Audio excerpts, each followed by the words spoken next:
Good evening, everyone. Well, it's about 11 p.m. at night here in Houston, and I wanted to talk to you about the tariffs. And what I want to tell you about the tariffs uh, is going to have little to do with what is going to happen in the U.S. It's going to have to do with everything that will happen everywhere else in the world.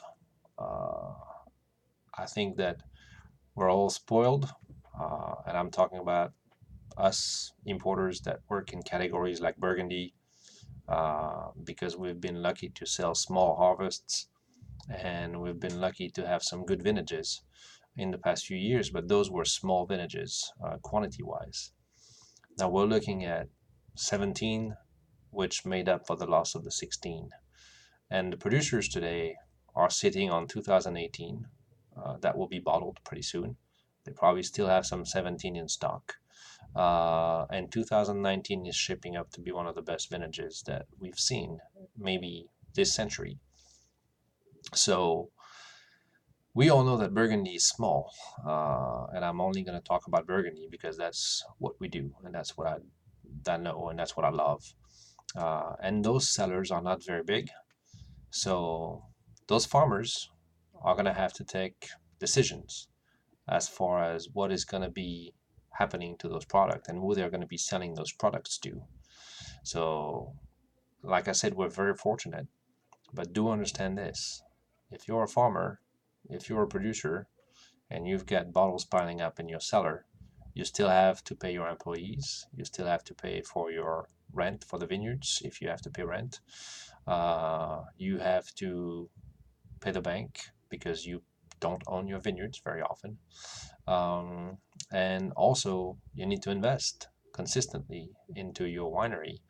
And those good vintages are a good reason why wine in Burgundy has become so much better.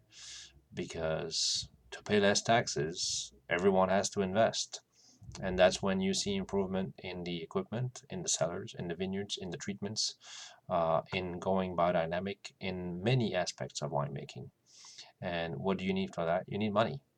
And mature markets like the United States, the UK, are struggling right now. The Brexit, the situation with the tariffs, and our president and Macron, and the tax on uh, Amazon and Google and Facebook.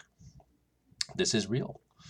Unfortunately, there are a lot of markets that are knocking on the door and have been knocking on the door for years.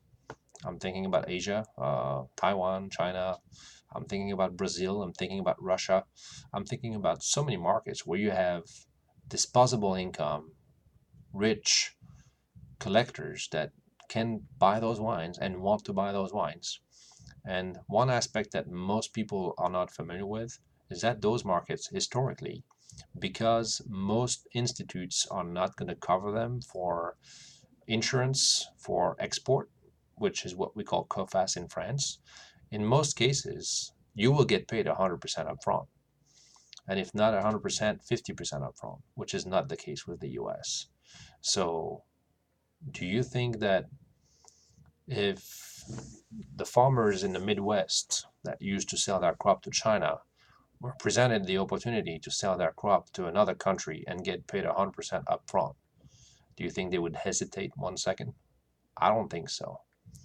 So we just have to be very careful and understand that once those wines will go to other countries that were not currently on people's radars, the chances of these wines coming back to the United States are pretty slim. This happened with Bordeaux in the 90s. After 9/11, people started selling wine to Asia, and it took a while for it to come back. It took over 10 years. So just want people to be aware of this. We're doing everything we can to fight, sharing, talking on social media, trying to be smart and not trying to freak anyone out. But the producers are going to have to sell their production. And we can't afford to bring it in and just sit on it, knowing that nobody's going to buy those wines at those higher price points. So we want to make sure that our producers get taken care of. And if we know for sure we're not going to be able to sell the wines, we're going to let them sell to someone else. Uh, but We just don't know if we're going to be able to get those wines back. That's that's what I wanted to say. So think hard, and if you're able, go online, voice your opinion, make your voice heard, and do something to prevent this from happening. I would like for the 25% to go away. I don't want the 100% to be implemented. I would like for things to go back the way they are.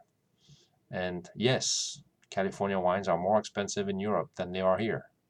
Because in Europe, if you're a winery, you can sell directly to a grocery store. That is not a problem.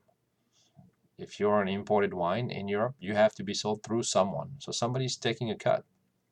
So, just like European wines are more expensive here than when you go to Europe, because there is an importer, there is a distributor. That's the three-tier system. You're essentially going from a two-tier system to a three-tier system when you sell in Europe. So yes, wines are more expensive, and yes, they're taxed. So be careful. Make sure you get educated. And if you like what French, Spanish, and European wines in general have to bring to the table, do something. Have a good night.